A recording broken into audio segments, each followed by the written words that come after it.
Comisario del Mercado Interior y Servicios de la Unión Europea, Secretario de Estado,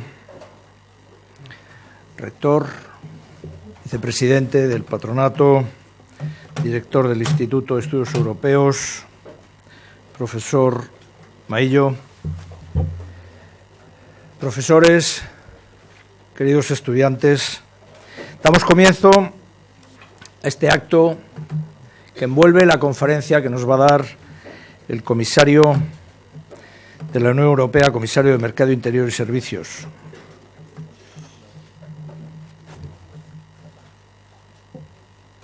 Bien, para ello comenzamos dando la palabra a don José María Beneito, director del Instituto Universitario de Estudios Europeos de la Universidad CEU San Pablo. José María. Excelentísimo señor Gran Canciller de la Universidad San Pablo CEU, excelentísimo señor Secretario de Estado de la Unión Europea, don Íñigo Méndez de Vigo, excelentísimo señor Comisario de Mercado Interior, Michel Barnier. Es un gran placer poder tener entre nosotros en el día de hoy, invitado por el Instituto de Estudios Europeos, por la Universidad de San Pablo CEU, al comisario Michel Barnier. Un área, el mercado interior, que ha sido esencial en los últimos años. Desde su inicio, podríamos decir, desde el inicio de la Unión Europea, por supuesto, el mercado interior ha sido un objetivo fundamental. Pero durante estos años hemos tenido una particular aceleración y una particular relevancia de lo que significan los temas de mercado interior, y en el centro de esa tarea ingente ha estado la labor directora fundamental del comisario Michel Barnier. Organizamos esta conferencia, a la que le agradecemos de manera muy cordial su presencia, en el contexto de un congreso que organiza el Instituto de Estudios Europeos precisamente sobre Fostering Growth, Reinforcing the Internal Market. La conexión entre la realización del mercado interior, la culminación del mercado interior, ese objetivo permanente de la construcción europea, y la creación de crecimiento, la generación de crecimiento en Europa y en España. Objetivos absolutamente fundamentales de todos los gobiernos y, como es lógico, también de las instituciones europeas. Ese congreso va a considerar cuestiones tan fundamentales como la liberalización progresiva, mayor, más acelerada en la provisión de servicios, como son los temas regulatorios referidos a sectores fundamentales como telecomunicaciones, transporte, energía, servicios postales, como es el avance hacia la culminación de un mercado único en lo que es la contratación pública, y sobre todo un tema central en estos últimos años, el mercado interior de los servicios financieros. Como bien saben ustedes, salimos poco a poco de la crisis, pero la crisis ha tenido un centro, un vértice en los mercados financieros. Es lógico que la Unión Europea haya conseguido reaccionar eficazmente frente a los desafíos que suponía esos desequilibrios de los mercados financieros, y que en este momento una tarea fundamental del comisario Michel Barnier haya sido precisamente el conseguir avanzar en esa unificación de los mercados financieros. Yo no quiero alargarme más, lo importante es que escuchemos al comisario. Le agradecemos de manera muy particular que esté aquí con nosotros, que sea esta conferencia suya el broche inaugural excepcional del congreso que celebraremos la semana que viene, y en la que participarán, entre otros, el propio ministro de Economía y Competencia de España, don Luis de Guindos. Muchas gracias, señor Barnier.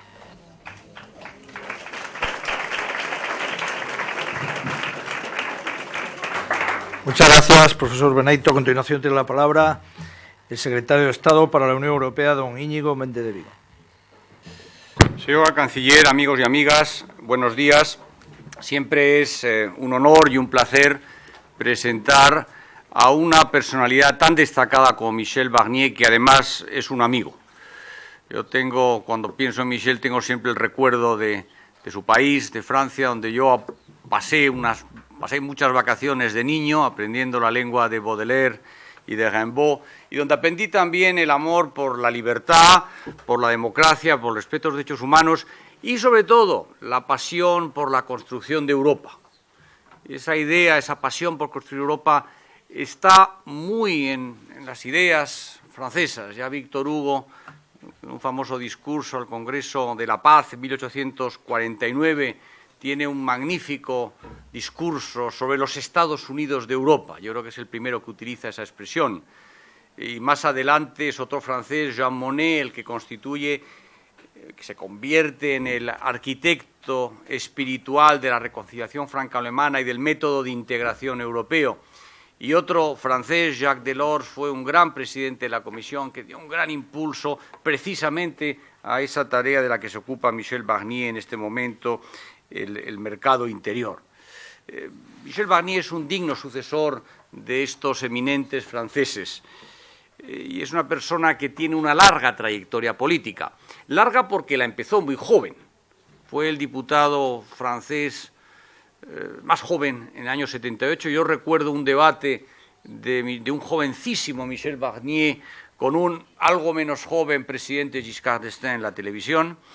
Luego es una persona que, desde su Saboya natal, cuyo consejo presidió, participó muy activamente en la organización de los Juegos Olímpicos de Albertville en 1992, que consagraron a Jean-Claude Killy.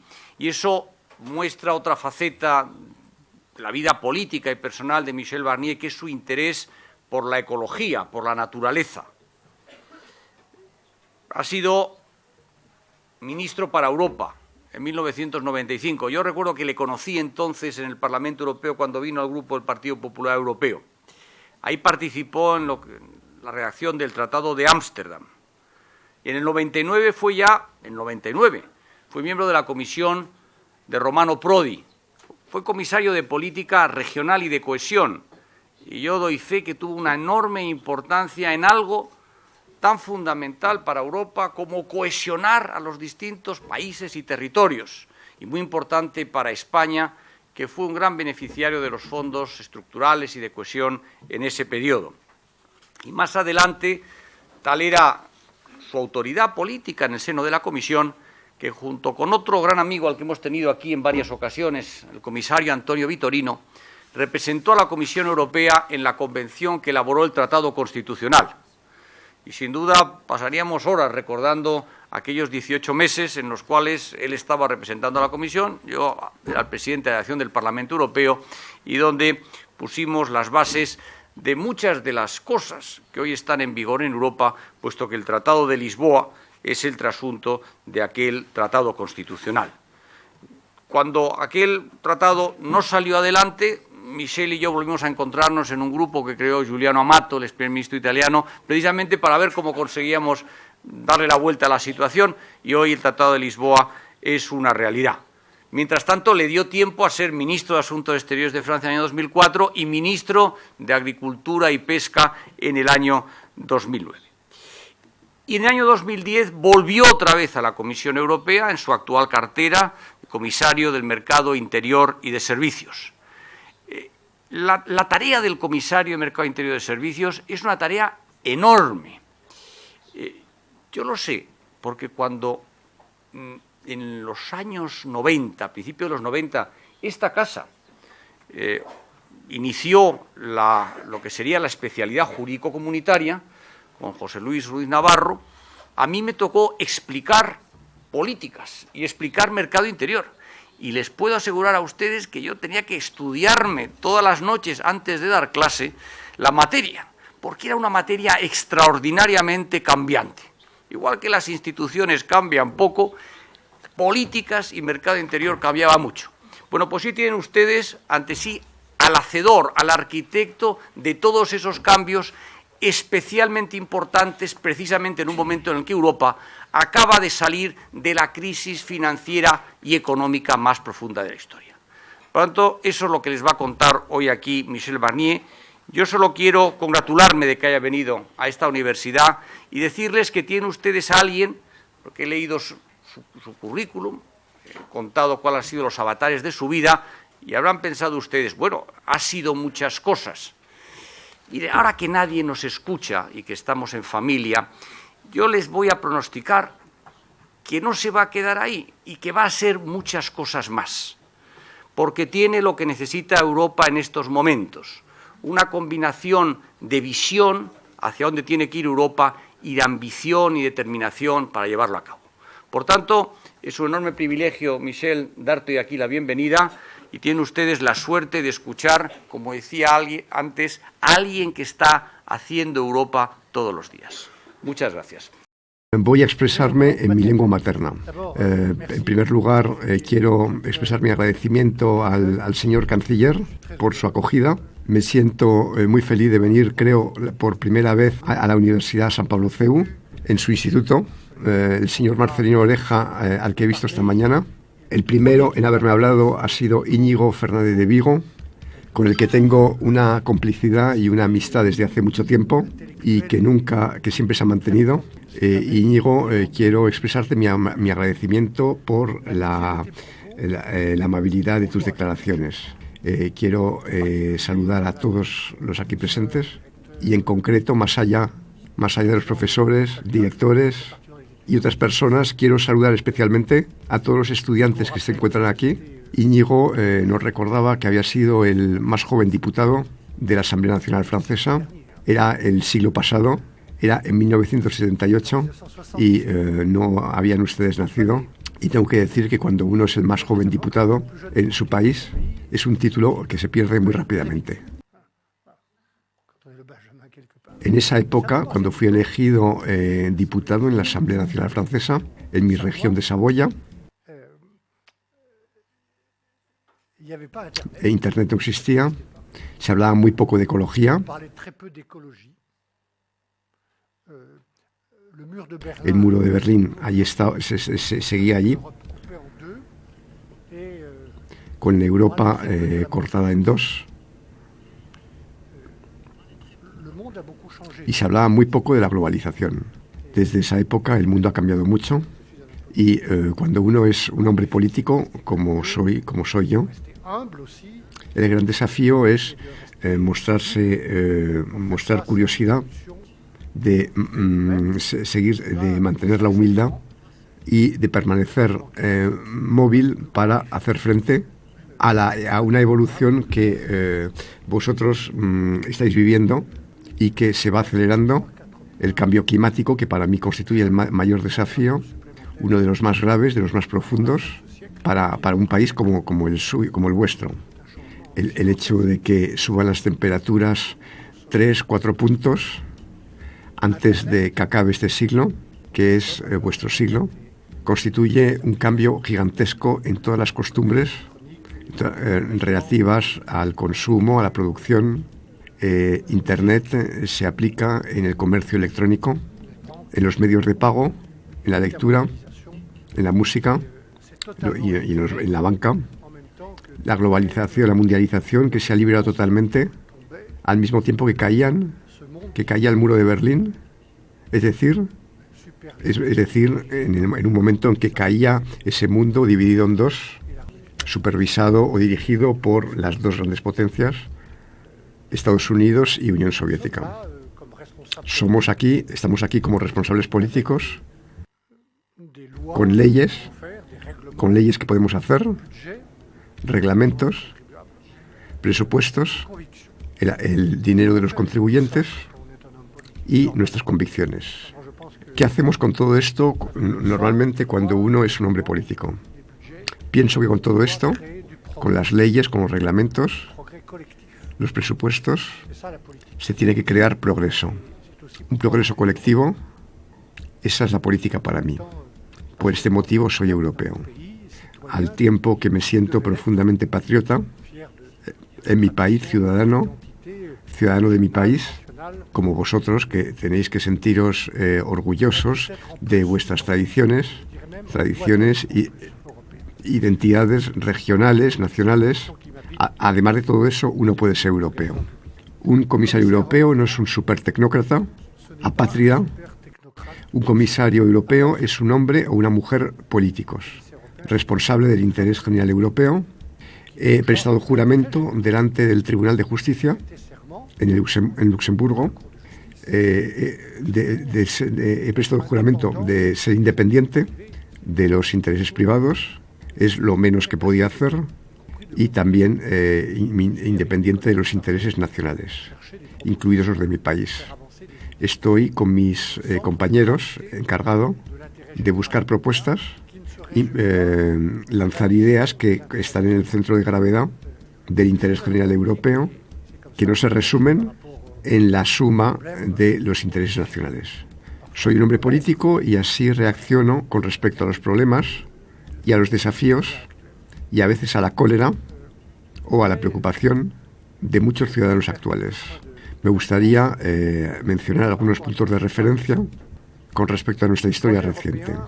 El proyecto europeo, la idea de estar juntos, en vez de quedarnos cada uno en nuestro propio país, nació después de la Segunda Guerra Mundial. Hemos visto los estragos de esta guerra mundial, una guerra entre europeos, en primer lugar. Víctor Hugo decía que las guerras entre europeos son guerras civiles. Ya no se dice eso. Hay que impedir que esto se vuelva a producir. Y eso ya se había dicho en 1918, pero volvió a empezar. La idea que tuvieron, y me refiero al mercado común, al mercado único, fue no solamente es necesario que tengamos ganas de estar juntos, sino que tenemos que tener también interés en estar juntos, que necesitemos estar juntos. Y eso es la economía. Y eso fue la primera etapa de la construcción europea en 1950, hace más de 60 años, con la Comunidad del Carbón y del Acero.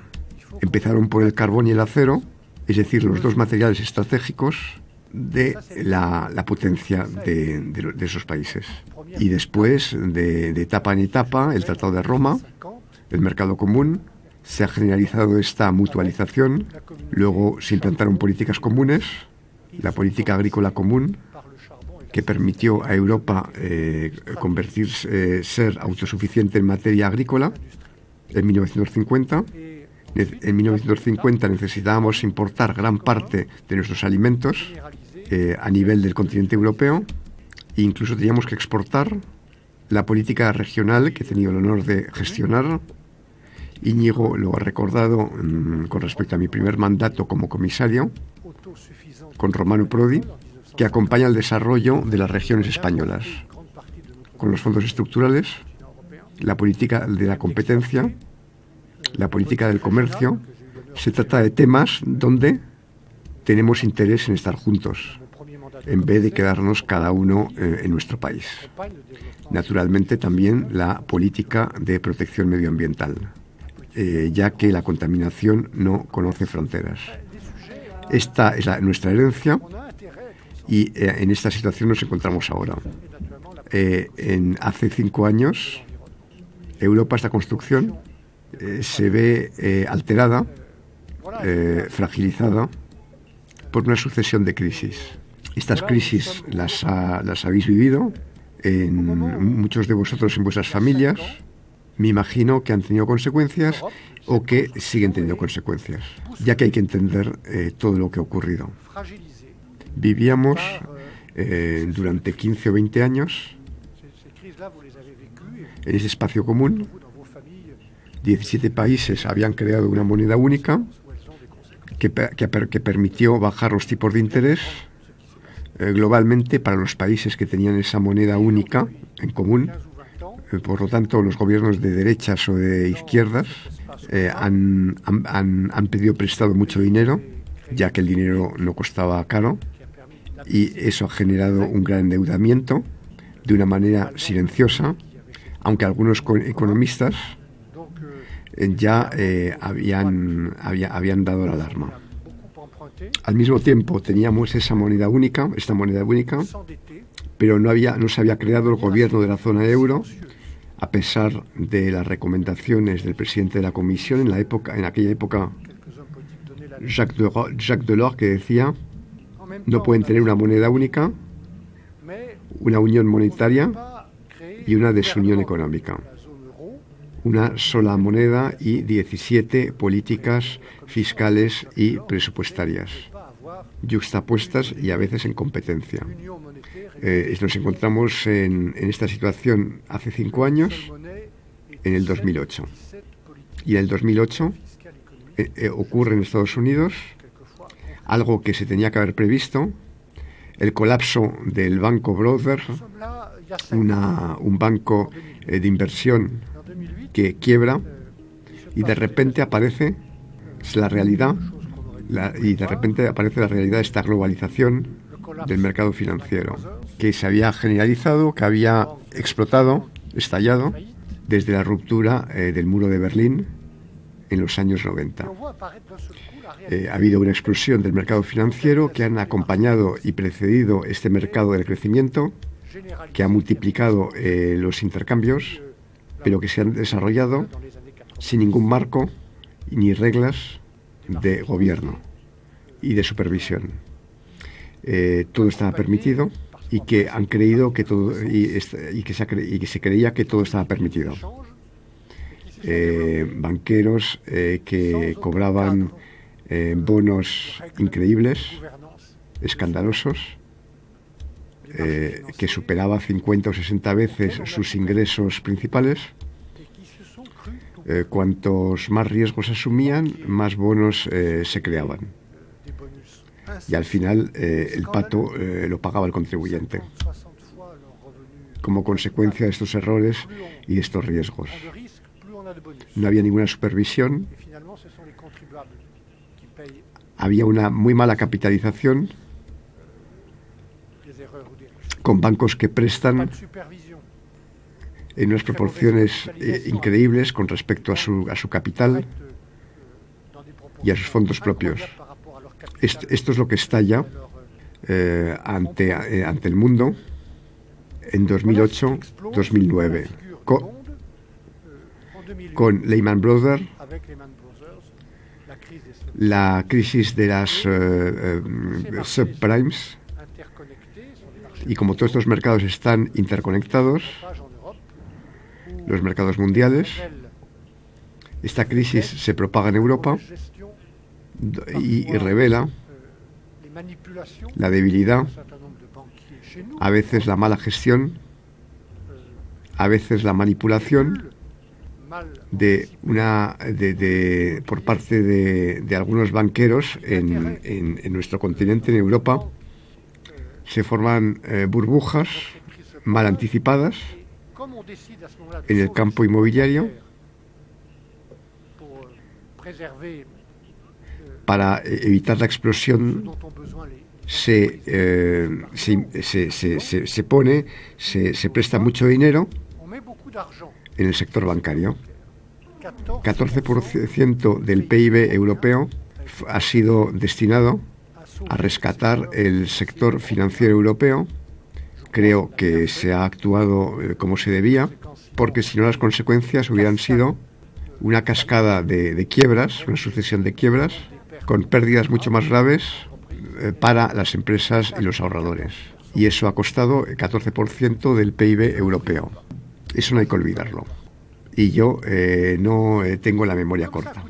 Y como todo esto ha costado mucho dinero público, en concepto de subvenciones a los bancos, como en concepto de recapitalización o como garantía, esto ha agravado la deuda que ya teníamos y que ya era demasiado importante.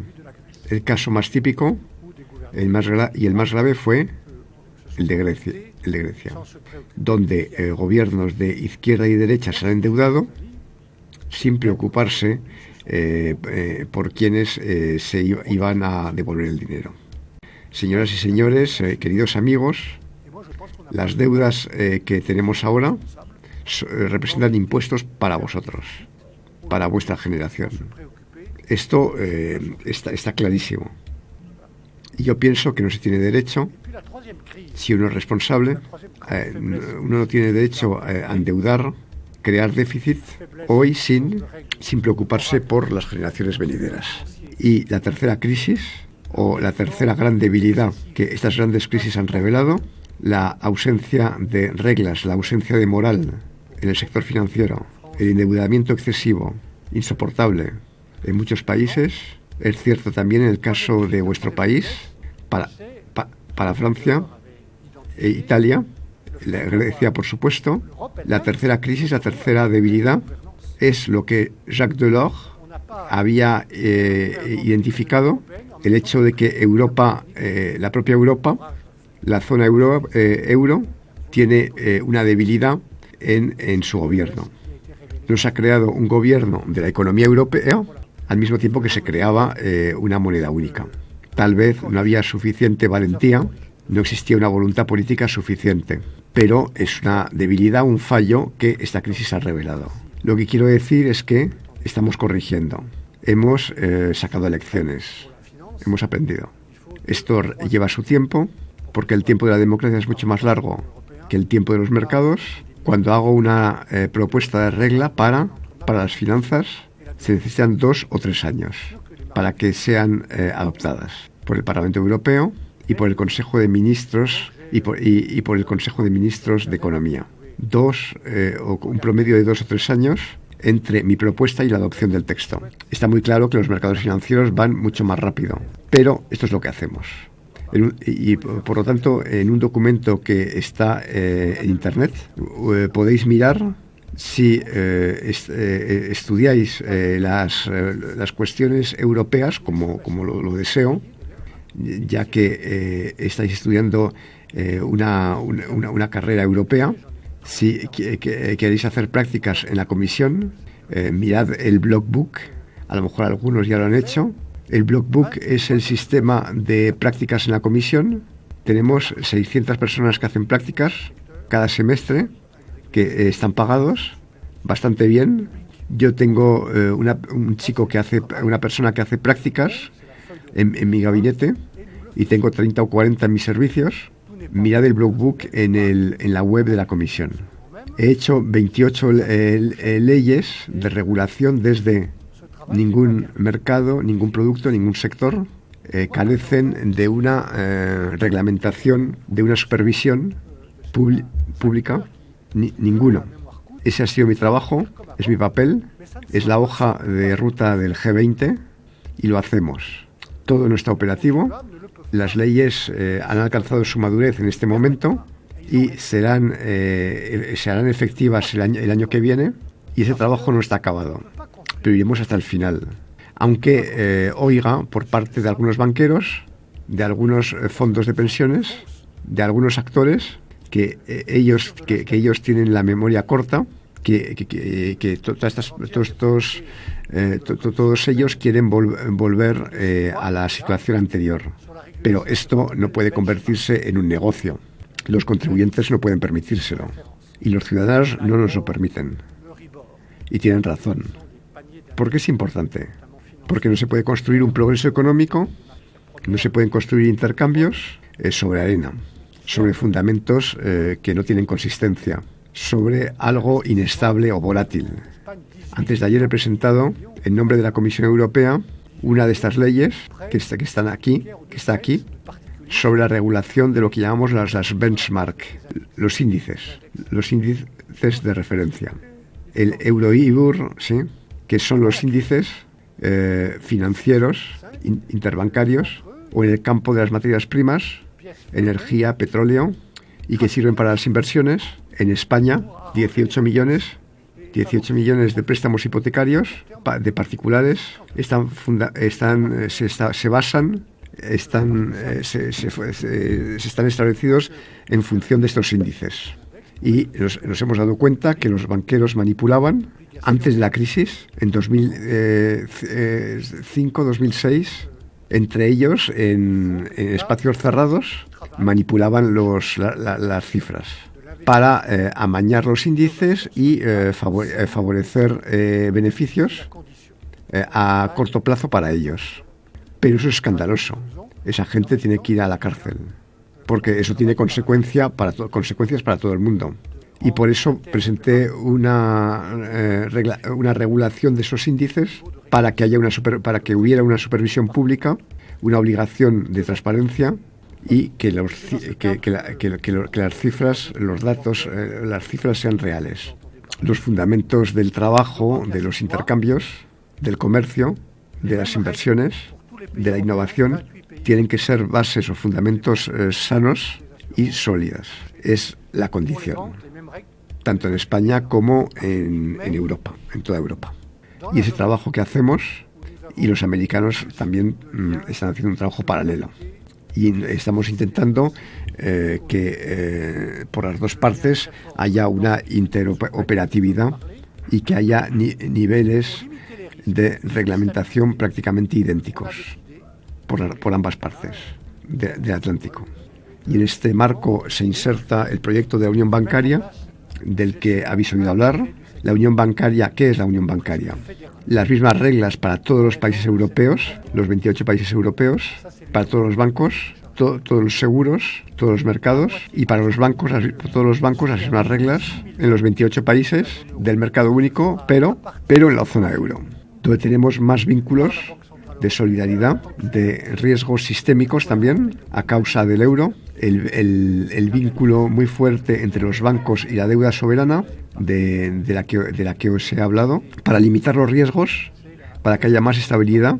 Se ha decidido, los dirigentes europeos, el señor Rajoy, la señora Merkel, Monsieur Hollande, han decidido implantar una gestión integrada del sector bancario, casi federal, a causa de esta interdependencia. Y esa es la unión bancaria, de la que me he encargado, he sido el encargado de proponer, que está medio construida, ya que la supervisión de los 6.000 bancos de la zona euro se hará a partir del año que viene a través del Banco Central Europeo, como supervisor de manera coherente con el mismo manual de supervisión. Se aplicarán los mismos análisis, las mismas exigencias y además la segunda parte que deberíamos decidir de aquí a que acabe el año es la resolución de los bancos, donde a pesar de todas estas leyes ocurrirá que un banco atraviese por dificultades. Eso puede ocurrir a pesar de las reglas de supervisión, de capitalización o de gobierno. Pueden plantearse problemas coyunturales. Habrá que resolver los problemas de un banco. Si está en quiebra, propongo que se organice, que se prepare estas quiebras y en vez de improvisarlas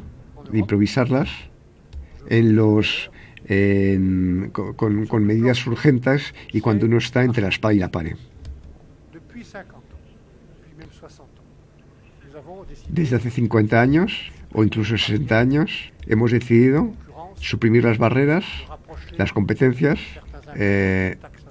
unificar ciertos impuestos como el IVA, tener normas comunes en materia industrial, en materia medioambiental, para evitar no la competencia. La competencia forma parte de la vida. Aquí, vosotros mismos aquí, en la Universidad San Pablo, competís unos con otros, como estudiantes.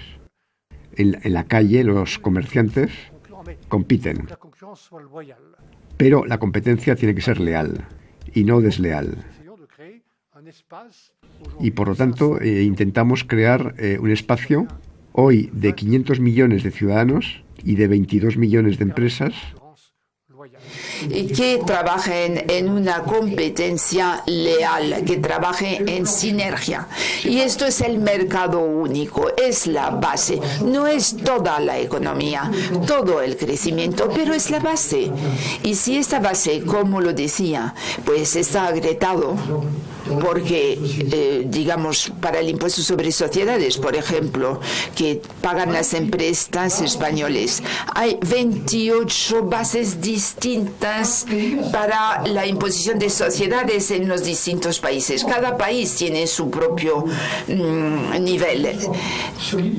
Pero hace falta reglas comunes, hace falta una base común que esté aplanada a la superficie para que lo que se construya se pueda tener en pie. Tanto empresas, las comunidades públicas, etcétera, las instituciones.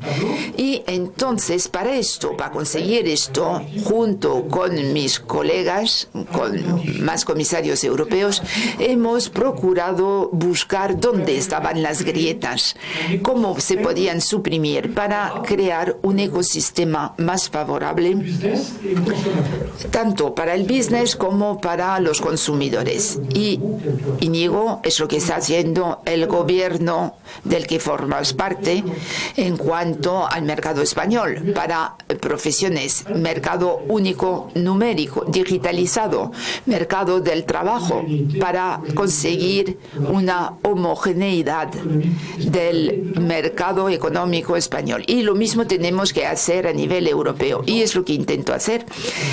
Permítanme 2 o 3 ejemplos. En cuanto a innovación, algunos de ustedes trabajarán en empresas, en laboratorios, y saben que hay que proteger mejor las innovaciones industriales.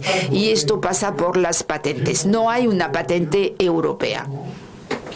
Y lo he propuesto para proteger inmediatamente en todo el mercado único una invención, y el hecho es que esta patente, a partir del año que viene, ya que ha sido aceptado por 25 países, costará 25.000 euros en vez de 30.000. Hoy en día, una pequeña empresa Europa que quiere protegerse en toda Europa, si quiere tener protección jurídica, de momento le cuesta 30.000 euros.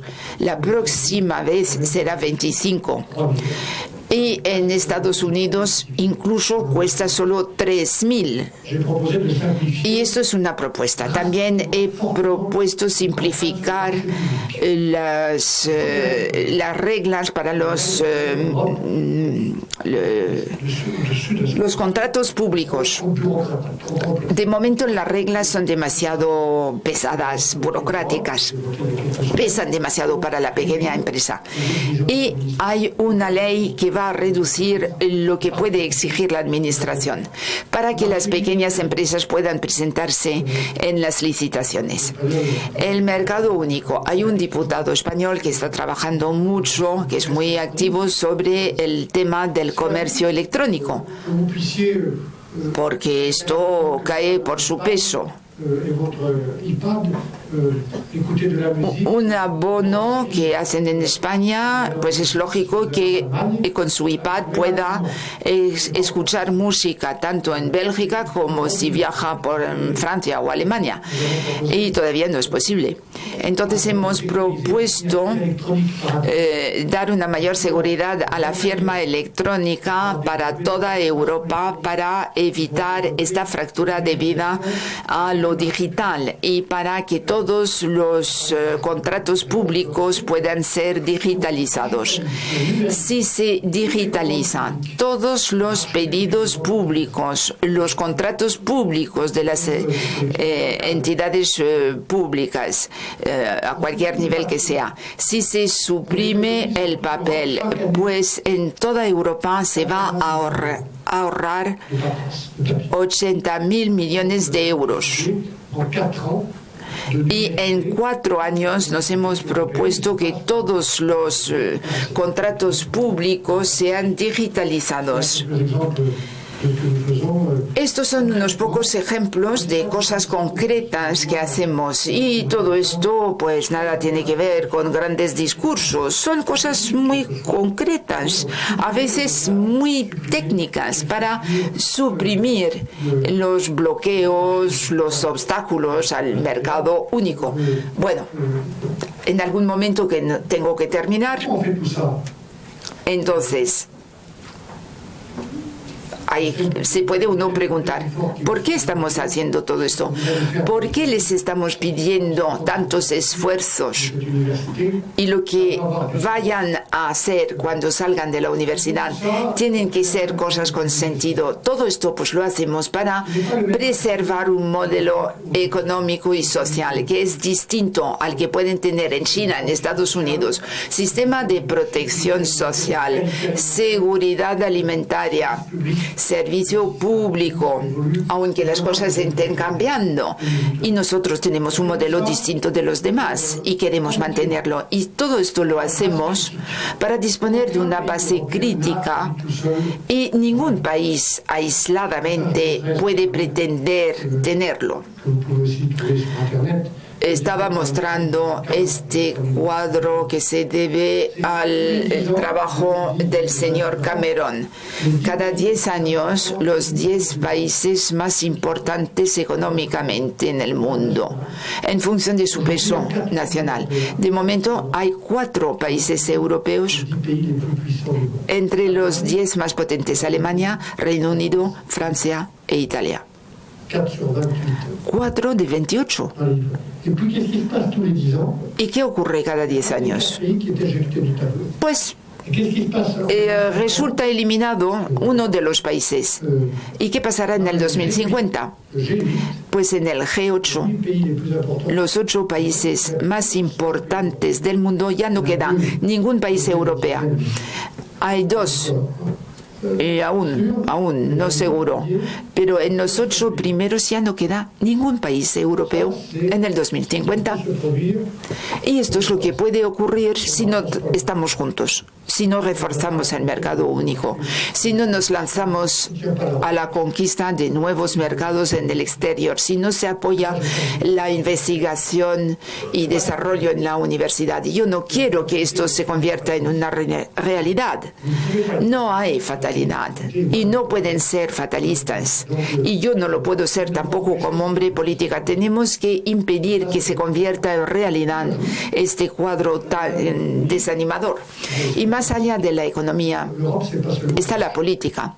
Europa no es solo un mercado, tiene que ser un actor político, y no es el caso hoy en día. Hablar con una sola voz para tener un peso entre los que organizan el orden o el desorden del mundo. Tener una política exterior, una política de defensa, una política industrial, como lo dije ya antes. Todo esto son desafíos. Y ahora que las cosas parece que van hacia adelante, pues ha venido el momento en que tenemos que consolidar, dar sentido a lo que hay y hacer los cambios pertinentes. Creo que en Bruselas tenemos que cambiar muchas cosas para reconciliar al ciudadano europeo con la idea de Europa. Muchas gracias.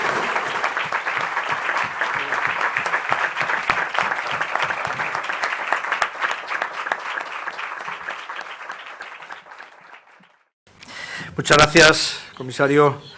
En el contexto de la España actual, y más todavía desde una institución como la Universidad San Pablo CEU, pocos objetivos se perciben tan relevantes como la creación de empleo. Todo nuestro empeño, hoy más que nunca, está dirigido a ofrecer a nuestros estudiantes una formación que les permita desenvolverse con éxito en entornos complejos e internacionales. Una formación impregnada de los valores propios del humanismo cristiano que tanto han contribuido a la construcción de Europa. Todo esfuerzo es poco y toda iniciativa es bienvenida.